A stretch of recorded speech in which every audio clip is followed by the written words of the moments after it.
Good afternoon. I'm lzwang. I'm from SUSE Beijing office, and today I will give a topic about kdump in openSUSE. And what is kdump? So, as most of you may know that what is dump. So when a program or process crash, then if you are already setting that, then there will be a core dump, which including the running memory snapshot saved as a file in the file system, some directory. So after that, you can use tools like kdump and maybe some other information debugging to debug what is the issues, what caused the crash. But this kind of technology is implemented because there is a lower level system running under the process.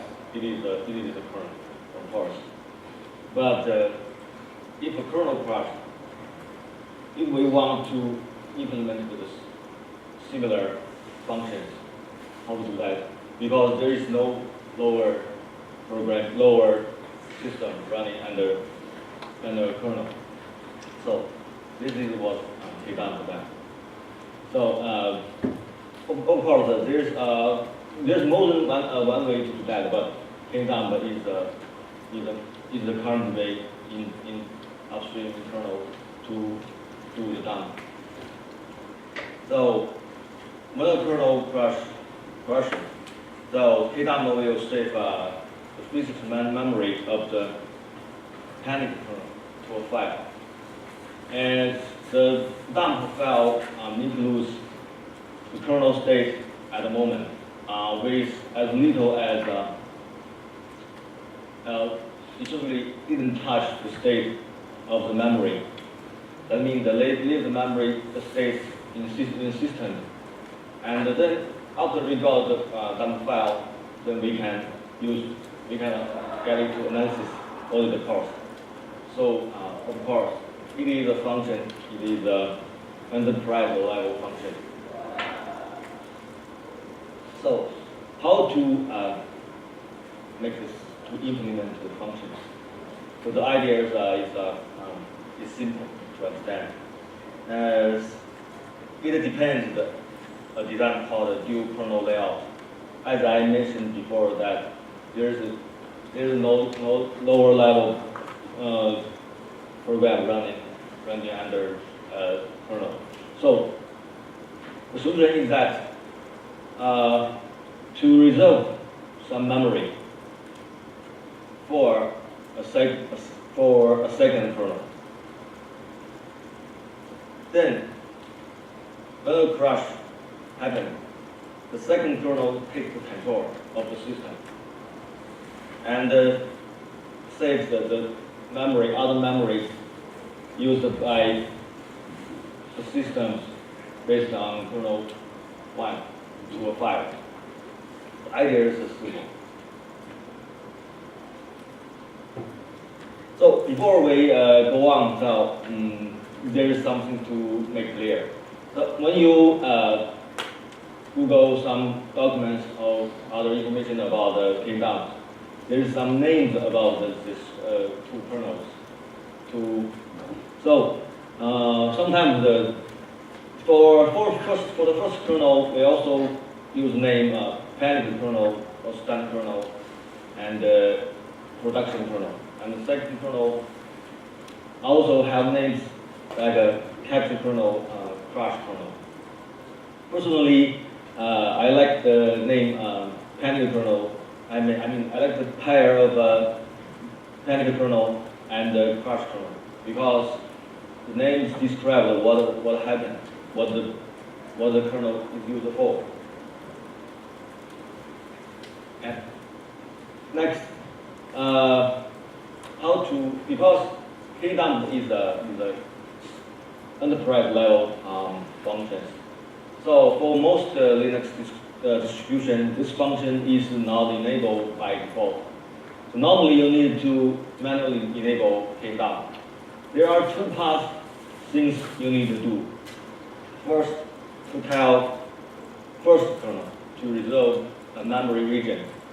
And second, before a crash really happens, you need to load second kernel and init RD. Why init RD? Then I will explain later. So, how to tell kernel to reserve a memory region? I think this. Just pass the out to the kernel line, for example, in graph. And its name is crash kernel. The slide shows that the most frequently used forms. And for example, the second one shows that reserved 256 megabyte memory for second kernel. And the 60 M in the third line means that it also specifies the start address of the region. But normally, nowadays, you didn't not use that often. And the second thing, as I said, you need to load second kernel and init RD. So, how to do that? Here's a program called kext. So you can use the second line. It's a typical command line to load a second kernel and the kdump init RD to the resolved memory region. And there is another thing. The command line to the second kernel is different from the first kernel. So you can also specify the command line to the kernel with kext. So now we can call this init RD a new name, kdump init RD, for clear. After loaded, there is a way to check whether the loaded is successful. You can get the value from this file, SUSE kernel kst crash loaded. If the content is 1, that means it's loaded. 0 means unloaded. Easy, clear. So let's talk more about kxt. So what is kxt? It is the essential mechanism supporting kdump. If there is no kxt, it's not easy to implement kdump. So the main function of kxt is to put a second kernel from first kernel without going through. We know that if you want to change it to a new kernel, normally that means rebooting a system. So means that shutting down the system, then boot up a new system. So for some systems, especially some servers, the bells in initialization cost a lot of time. So kxt can bypass bells, so time saving.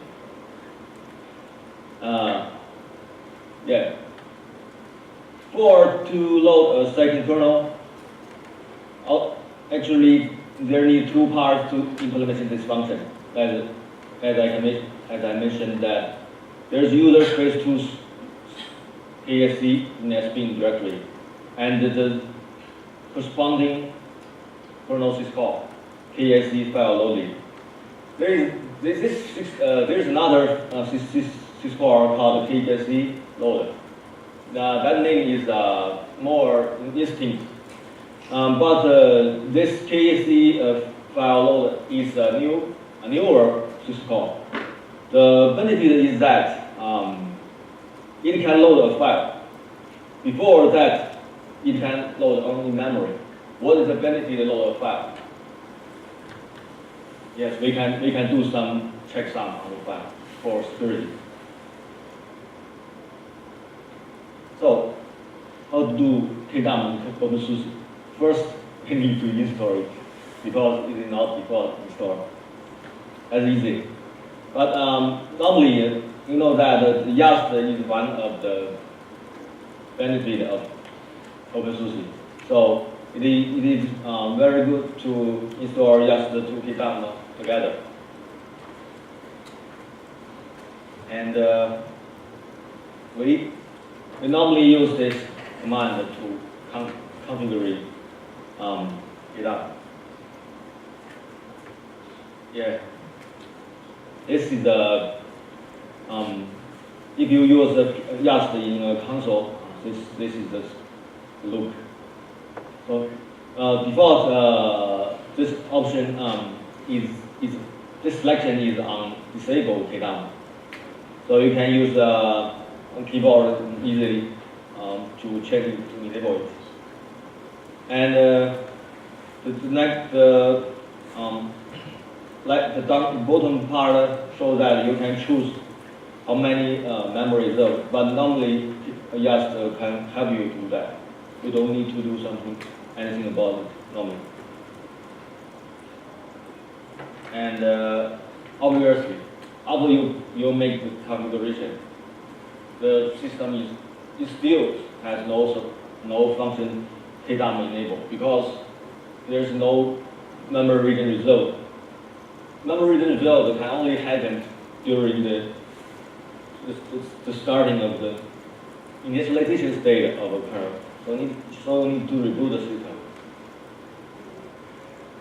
So after reboot, let's check it. It's easy. You can see that there's more arcs in the command line. It's a crash kernel. It is a little different than what I mentioned about. The high means that to resolve the memory in the high memory region, if you understand. But that doesn't matter now. It's not the point. Today I will talk. And cat, whether this loader is successful. Yes, it's successful. Now I will show a demo, but before that, there's thing to mention. Because crash happens, crash happens out of your control. But how do you control to trigger the crash? Let's provide a way. Just echo character to this file. The system will crash. But normally, the function is also disabled. But in SUSE, if I remember correctly, this function is enabled. That means that you can just echo C to the file to crash the system. But this crash is not a bug because it is a function. It is used to test the function like kdump. So now I will show a demo. But actually, it's not a real demo. It is I do a recording. So I will show a video like since it is not a real video.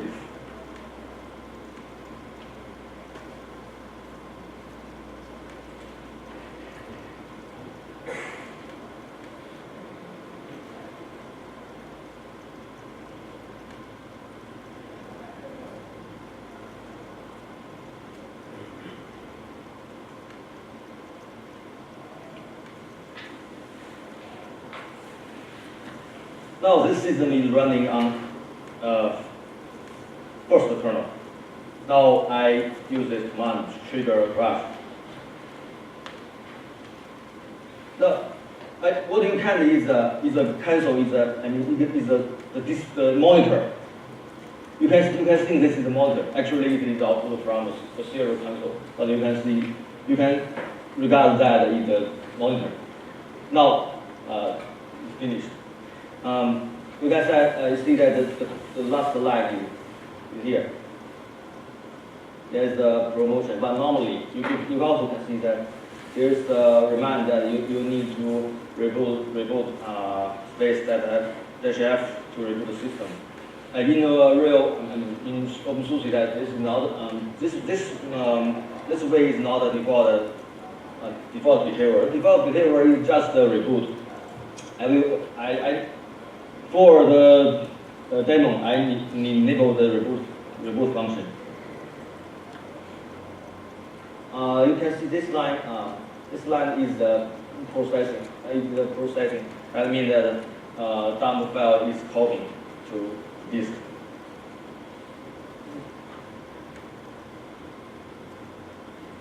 Let me check something. Cool.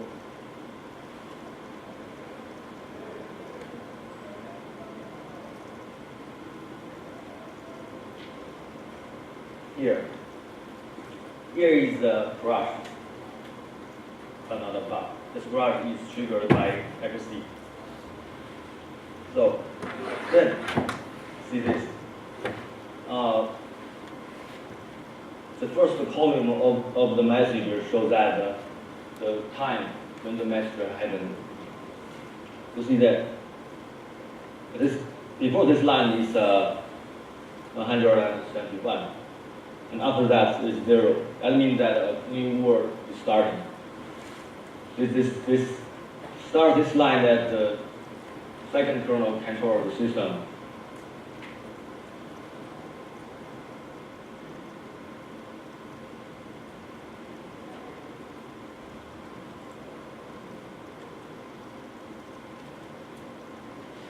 And also, you can check the arcs past the kernel line to kernel.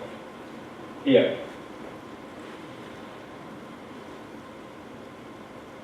Of course, there is no crash because it is not first kernel.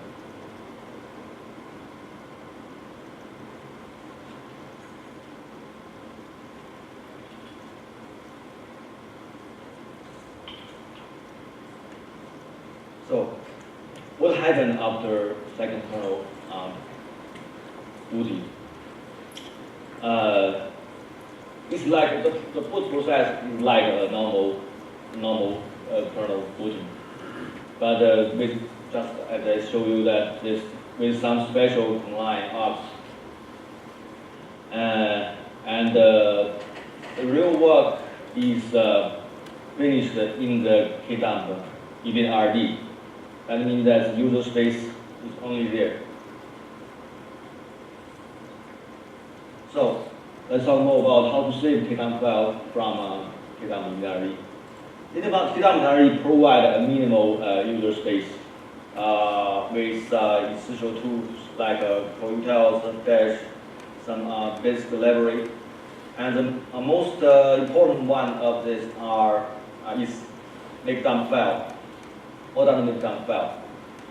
Make dump file extract dump file from this file, probably core. Oh, sorry, this way is a problem, not a problem. That's a typo. So before we talk make dump file, let's talk more about probably core. So what is probably core? Probably core expose fourth kernel in memory as an EF format file. It is the dump file, but it exists in memory. You can use it to GDB to debug it. But of course, you need to save it first to disk. Normally, you can just use a CP command to save the file,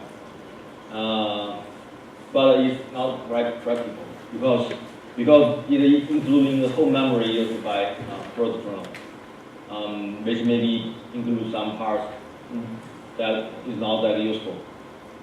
So practically, if you save the whole memory, it is not a real happens. Just the main reason is that it's too big. So this is what we need to make dump file. Because probably core is verbose, so make dump file filter some meaningless pages to make the dumping more meaningful. What is filled out? For example, free page and zero page and user date page. And for the same purpose, make dump file can also compress the dump file. to make the dump file smaller. So this is the typical call. How to filter out useless page, also called dump level. There are 32 levels of dump levels, and 31 at the topmost is the default setting in openSUSE. That means that make a small list dump file, and -c means compress. You can also set the settings in various too.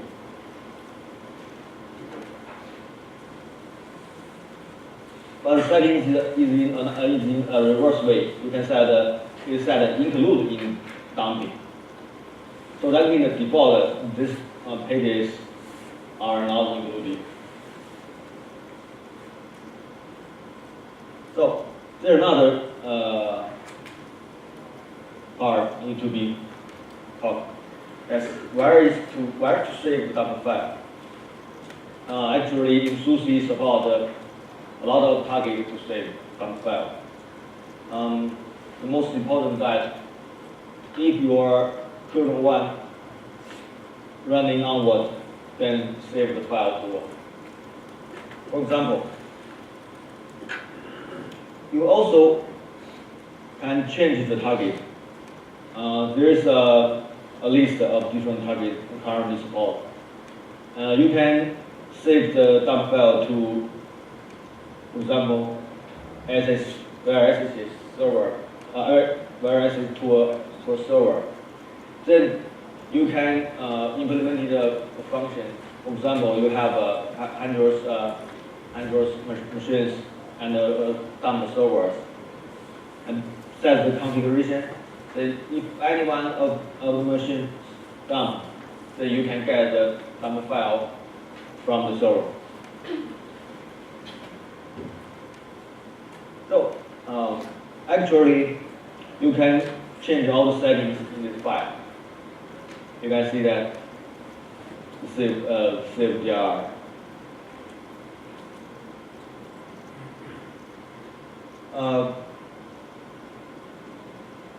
Behind this automatically settings, there are two services. One is kdump earlier service, and the other is kdump service. So you know that kdump is used to get the error happening in kernel. So this thing should be done as earlier as possible. So that is one meaning of the earlier here. There is another thing. The main thing done by the service is to load second kernel and kdump DRD to memory. But there is another thing we need to notice, that sometimes after you update a new kernel or change the configuration of kdump file, you need to update the kdump in DRD together. So this is why there is another service called kdump service, because kdump early service could be failed. For there is no kdump in DRD for the reasons I mentioned. So kdump service also did another thing, that is to regenerate a kdump in DRD. And both of the services are system service. The type of these two services are very short. That means that it only call one time after the system during the booting of the system.